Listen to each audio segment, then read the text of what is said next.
change of scenery today. Where are we? Seaford. We're in Seaford with my good mate Simon Dent. I got to know Simon because I messaged him and said, well, you're into running long distances, you're a sports agent and you support Tottenham, so we should probably meet. We did at a Spurs game. And as part of the 30 marathons in 30 days, I'm just trying to meet up with various people who I won't be passing on the route and to talk to them about their story. Simon is an inspiration to me in many ways, and not just because of business and everything he's achieved with that, also because of his insane running feats and how he found running as well as part of his life.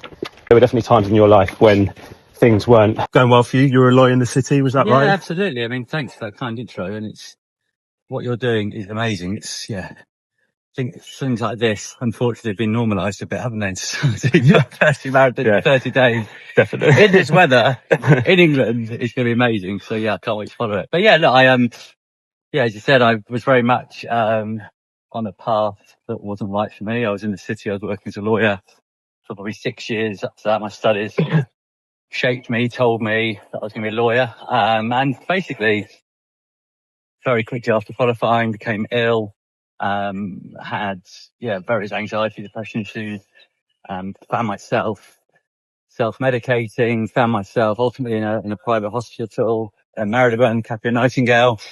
And I often talk about how that really started my personal development story, but ultimately was the foreground and the foundation for running. And shortly after that, I basically signed up for London in 2014 as a non-runner. The biggest, running feat to date prior to that were my little 10k loop from Hammersmith down to Fulham. I know it well. On a Sunday night. I know it very well. And then getting home and rewarding myself with a 4,000 calorie curry. Sure. I mean, that was the vibe back then. So, things, escalated quickly as they say. But no, absolutely. And over the years, I've taken up more and more running challenges. But for me, it's something that, hopefully can provide a source of information. I'm by no means an elite, but I turned 52 weeks ago, and I hope that the message I'm always trying to give out to everyone is that it's never too late to change your life. And actually, for us, people like you, you will be inspiring hundreds of others in the coming weeks. It's, it is an inspiration to me. And I think that, I don't know, there's something about, I don't think you have to be an entrepreneur necessarily. I mean, obviously we both understand the nuances of that in terms of the fact that you have to just keep putting one foot in front of another. Yeah. How do you find that like the two cross over? So like, because I've always told myself if I can just find that exact dedication and commitment and doggedness within that I dedicate to running. Yeah.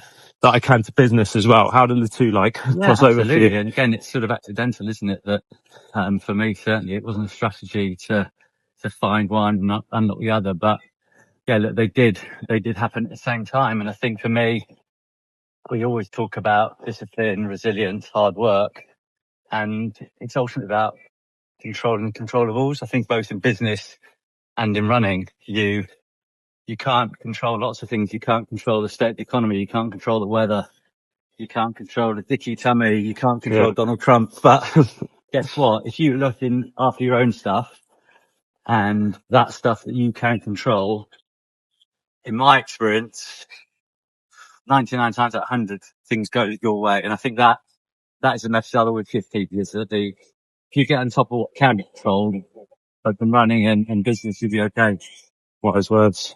I've called this challenge all in. Yeah. The reason is that it's obviously a term, I guess, derived from gambling where you put all your chips in the table, which is something I did way too many times through my life. But I felt that it's a term that's followed me around. And then certainly with running now, I go all in on it. I don't leave any chips, on the table. And I do the same with work as well. Yeah. What do you go all in on now? Is it your running? Is it business, or is it just life? Is that how you? I've got a little chart in my gym at home, and that I write in my diary every year, which is family, friends, community, business, fitness, wellness, mental health, and that for me, those 7 things I score myself on those as much as I can. I used to be quite religiously doing it every week, but now those 7 factors are the things I try and go all in on in my life. And I think that I ignore people that say you can't have everything, because I believe you can have everything. And again, that's not about being irresponsible. That's not about, chanting David Goggins mantras in the mirror every morning.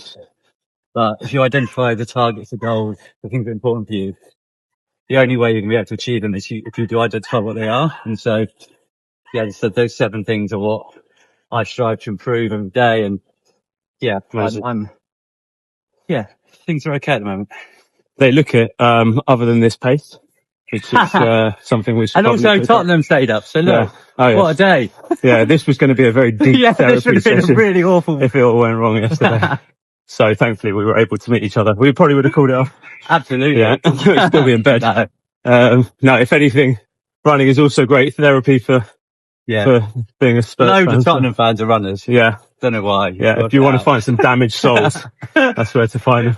All right, Simon, thanks so much. Thank you. Yeah, we better get on it, otherwise we're never getting home. Good luck.